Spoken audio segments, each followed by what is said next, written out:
everybody, Ty here. I hope everyone is having a good weekend. Hope you all are doing well. We got a few updates for you here since the last video. It's been about 18 hours since then, but one thing that we can make note of here is that we now have a slight risk for today and a marginal risk for Monday. We did call the marginal on Monday. The slight risk, I can't lie, was a little bit of a surprise there, but this is the latest right now. We do have a slight risk over towards the Joplin, Missouri region and spreads all the way into Springfield, Missouri, and extreme northeastern Oklahoma here.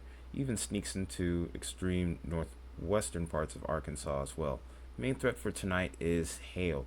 I would expect maybe a couple odd chances of some isolated large hail here. Damaging wind and tornado threat are kind of non-zero, but not completely out of the question at this point.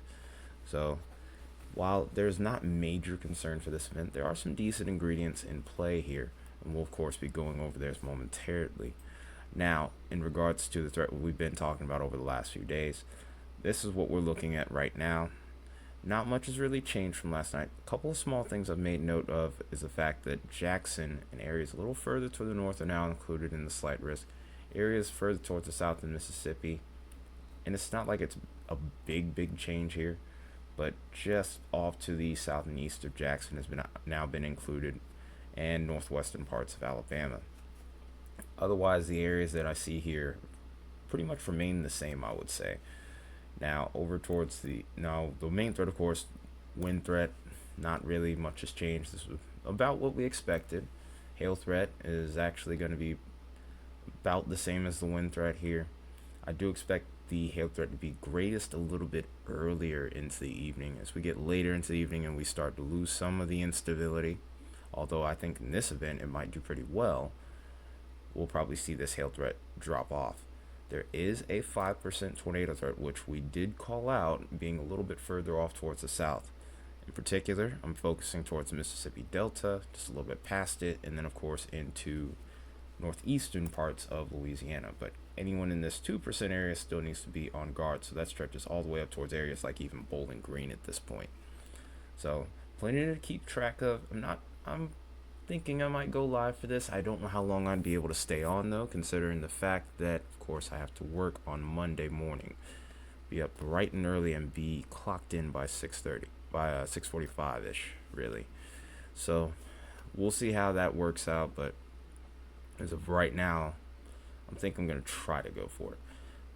So let's go to day 3 now, and here is our marginal risk. I was expecting a little bit of movement further towards the east here, but it seems like the best ingredients have kind of compiled into this small little region here towards the mouth of the Gulf. So stretching from Tallahassee all the way over towards New Orleans and areas off to the west could be where we see an isolated damaging wind gust, maybe even a tornado or two could be possible. I think by this point the hail threat is going to be dropping off.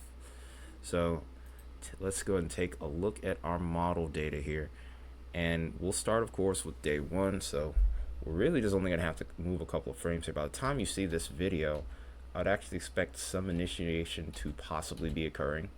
This will be becoming more prominent as we get later into the evening, especially towards sunset and beyond here. But as you can see, troughing in the well into the upper levels at the 500 region, it's not quite as prominent as what tomorrow would be. So a lot of this is going to be heavily influenced by mid-level short waves here. And if you look towards the bottom left corner of the screen, you can kind of see it. It's a little harder to see on this thing here, but if I were to try to point, I'm going to try my best to point this out for you. But these regions right here, these little contour lines, if you look really closely, you see how these are kind of just dipping a little bit, kind of back and forth like this. Those are signs of our short waves beginning to develop. And as we go further forward, these become a little bit more prominent as we go on here. There's good backing of the winds here in the mid levels, and if we were even go into the lower levels of the atmosphere, you can see that that low level jet does ramp up just a little bit, which leads us to that 2% tornado threat that we have. Like I said, I think that as a whole here, the threat is not all that impressive, but still something that warrants a little bit of attention. If we were to go ahead and look at the surface winds here, you can see that we have that southwesterly flow going along with it as well. Not the most prominent surface winds that I've ever seen either, but it still leaves us with a window of opportunity here. Really, the big question for tonight will be, when will these storms fire and how effective will they be? So let's go ahead and actually shift our attention here. We're going to actually zoom out now, and we'll go ahead and move on to tomorrow here. So we're going to go back here to the 500 and the 700 millibar maps and get a look at what the troughing is going to be like for tomorrow. Not much has really changed with that event, however. So it's really going to be a little piece like a tail end of this jet, like this region right here, which is going to be really the catalyst behind our severe weather. Now, if we go ahead and take a look at our shortwave to go along with it, I went too far forward on that 500 map here. But you can see as we get later into the evening, the shortwave becomes a little bit more prominent. It starts out over here towards Oklahoma, and it's right off to the south and east of that where our storm initiation is likely to occur. You see another shortwave kind of popping up over here towards northern Louisiana. So I do think there could be some opportunity for some prefrontal activity, and that's something we'll have to watch as we go earlier into the event. Depending on how that would uptrend, there could be a small corridor where we'd have an increased tornado spread. Maybe that 5% area would be expanded possibly. But as of right now, I would expect it to stay the same with a small chance of maybe growing a little bit larger. I'm not sure if I would go as far as to say that we will see a 10% area. I would say that it's not out the question either at this point. So anyone over towards Louisiana, Mississippi line here towards the Mississippi River Delta still needs to be watchful. This is that time of year, so it's nothing new to you guys. So just make sure you have a plan in place in case any warnings end up being issued. I would almost certainly anticipate that at least a watch will be issued tomorrow. As we get later into the day here and into the evening, you can see that we end up seeing more and more in the way of short waves as we get later into the evening and overnight. Eventually, as we go further into Monday morning into Monday afternoon, you see a shortwave popping up here. I would expect a lot of activity to really be more so in the morning for that event. If we look at it from the 500 millibar perspective here, it's pretty much just the same thing. It's just that little tail end of this trough here that kind of pops up that allows us to have activity over here towards the mouth of the Gulf. As we get later into the afternoon, that threat really starts to diminish. So not too concerned about Monday's threat all that much, but still a morning severe storm, maybe even a water spout, is definitely not off the table at this point. Let's go ahead and look at our low-level jet here. And this is where things kind of get a little bit interesting in regards to the severe threat here. So we have decent flow for this region here, but the kinematics itself, especially towards the low levels, it's somewhat limited. We do have decent shear here. It's just really a matter of timing.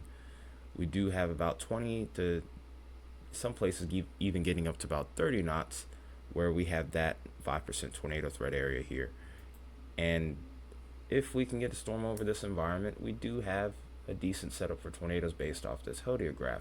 You can see the loop here going from 0 to 20 here, riding up that y-axis, and then kind of dropping off as we get a little bit higher up in the atmosphere. But these values are still more than sufficient enough to maybe get some development here. One of the big issues, of course, is storms potentially being elevated based off of the parameters we're seeing here. The lift freeze condensation and the LCL region here, these are, you want these to be a little bit closer together with them being spread apart, especially with the LFC being so high up. Those cloud bases are going to be just a tad bit high. If we could get them lower, that would increase that tornado threat. Lapse rates are going to be good, so the threat for hail also comes into play. I really think this is a good environment for downburst or damaging winds here. Hence why we have this value here called D-Cape or downward cape being as high as it is at 788. So damaging winds, of course, like I mentioned before, really seem like they're going to be the main threat. Like I said, prefrontal cells do seem possible with this setup. However, as we get later into the evening, of course, we can expect this to consolidate into a line of storms. It's a pretty strong cold front as a whole here, which we talked about in slightly greater detail yesterday. Looking at those surface winds to go along with the threat for tomorrow, nothing super impressive there, but something to keep watch of throughout the day as well.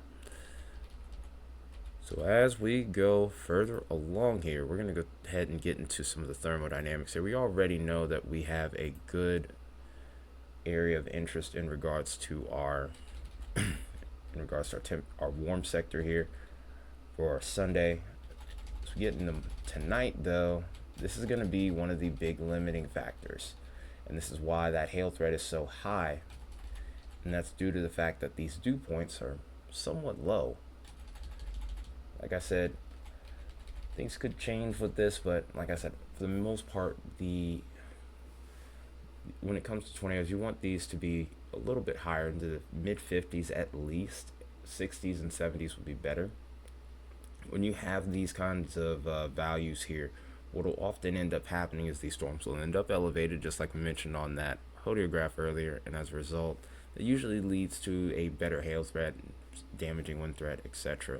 So, like I said, it's a non-zero tornado threat, but always just keep your eyes open just in case. Weather is always full of surprises here.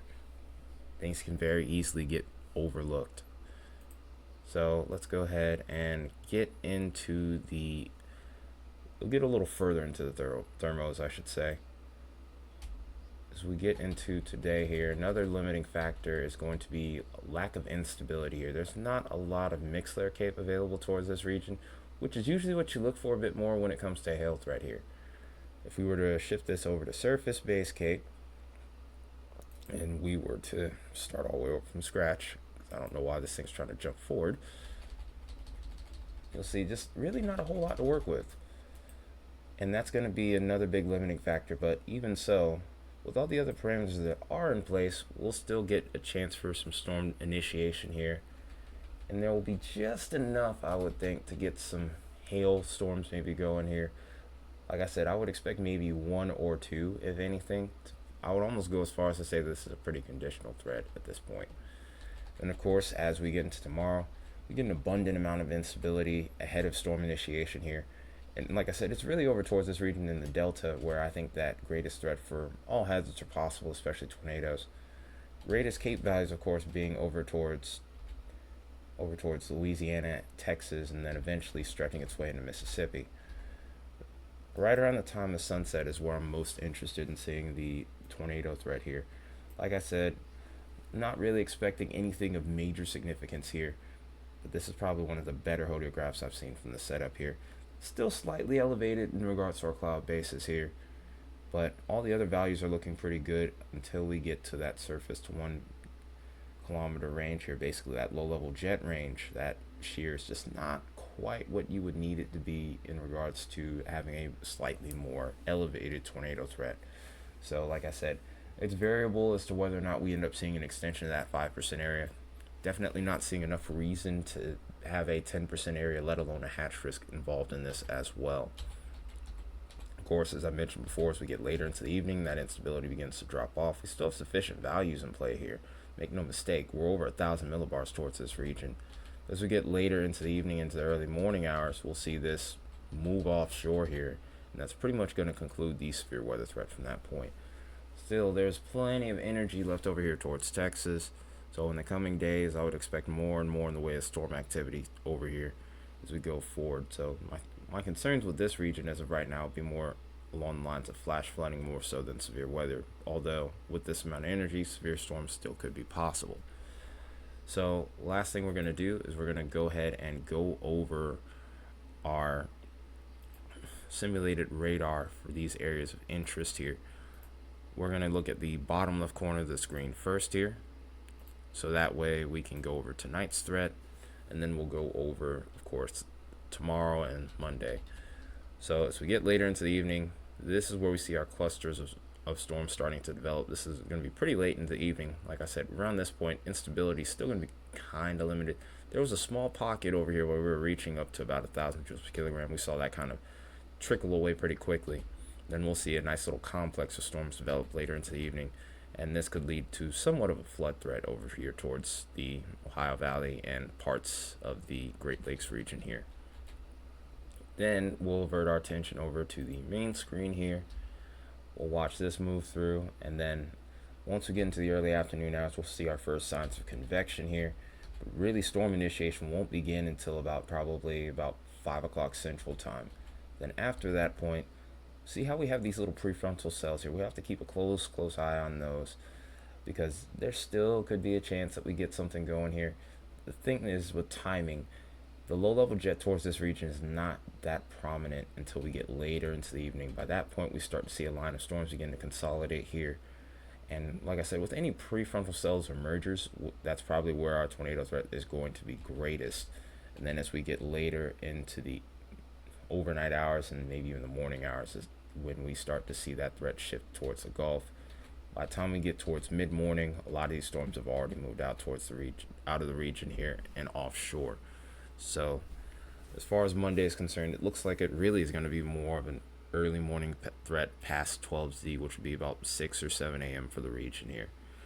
So, as a whole, quick little rundown of what we could be dealing with for tonight.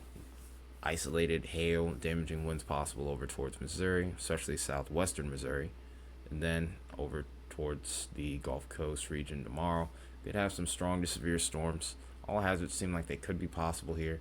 Main threat, I would say at this point, still seems to be damaging winds, with a small chance of a few tornadoes at best, and then also isolated hail with that as well. And then the remnant threat of the sequence would be on Monday. So that being said, hope you found this video informative. If you did, make sure you hit that like button, smash that subscribe button, and obliterate that share button. I will see you guys tomorrow. That is a fact. But until then, everybody take care and have a wonderful rest of your Saturday.